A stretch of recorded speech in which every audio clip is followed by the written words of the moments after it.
The mistake of the U.S. police in the school shooting. Police in Texas were waiting outside the classroom when the shooter committed the crime, while training required them to immediately rush in to remove the threat.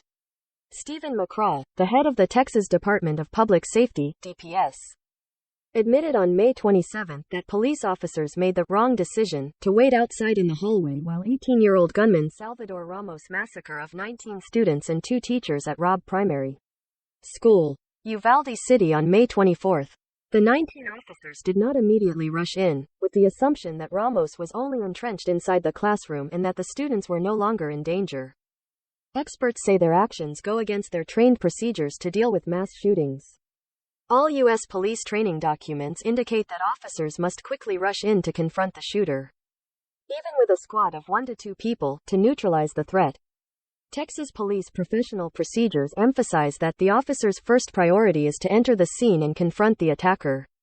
In the process, they may ignore the wounded or fail to respond to the cries of children for help, with the ultimate goal of neutralizing the gunman. Experts say it is only when the gunfire stops that police adopt a different process. At that time, they were trained to use slower tactics, suitable for situations when responding to entrenched gunmen or taking hostages. Response procedures can vary depending on the actual situation, especially with complex cases such as shootings. Officers will have to make their own judgments based on incomplete information, as things can change in a split second and there is no one-size-fits-all formula. There's usually no perfect response, because the best plan always has its downsides, said Ashley Heiberger, a retired Pennsylvania police officer who is often in charge of police training. But in a school shooting, police must make neutralizing the threat a top priority, according to Ronald Tunkel, a retired agent with the Bureau of Alcohol, Tobacco and Firearms, who specializes in analysis of crime school shootings. If you know children are being murdered, why are you hesitating? Get in there now, he said. During the Uvalde shooting, when at least 19 police officers gathered outside in the hallway, children inside the classroom repeatedly called 911 for more than an hour to report dead and injured friends and ask for help. Inside the school, Ramos fired about 100 shots, after which sporadic gunfire continued. There's no excuse for that wrongdoing, McCraw admitted. When there's a shooter, the normal rules have to change. Methods of responding to such shootings have changed dramatically since 1999, when 12 students and a teacher were killed at Columbine High School in Colorado, while trained officers surrounded the area, waiting for the task force to intervene. The Columbine shooting changed everything, because the police realized that waiting wasn't a bad plan, but that victims would be killed while they waited, said Robert J. Loudon, Professor Emeritus of Justice, Criminal Justice and Homeland Security at the University of the Court of Georgia in New Jersey, said. Since then, American police have increasingly focused on speed of action.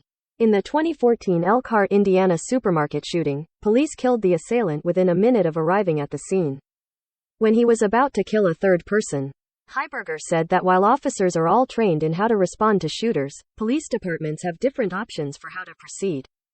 Some units require the police to confront the gunman, while others choose less dangerous methods. Most police departments don't require their officers to act at the risk of their lives. But I think most officers feel they have a moral obligation to protect people's lives, he said. In Uvalde, shortly after Ramos broke into the school, at least 4 officers gave chase. But they were shot by the suspect, wounding 2. They were then ordered to withdraw to wait for reinforcements and no longer tried to enter.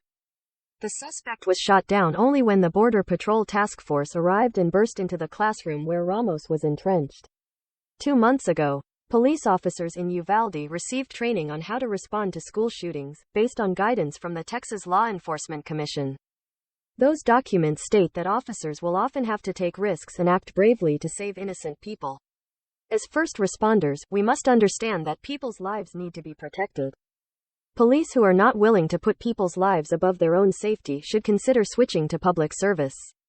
Other professions, the document reads. Doug Kahn, police chief of Angelina University, which drafts the training materials used in Uvalde, says the urgency of police action has become central to such trainings.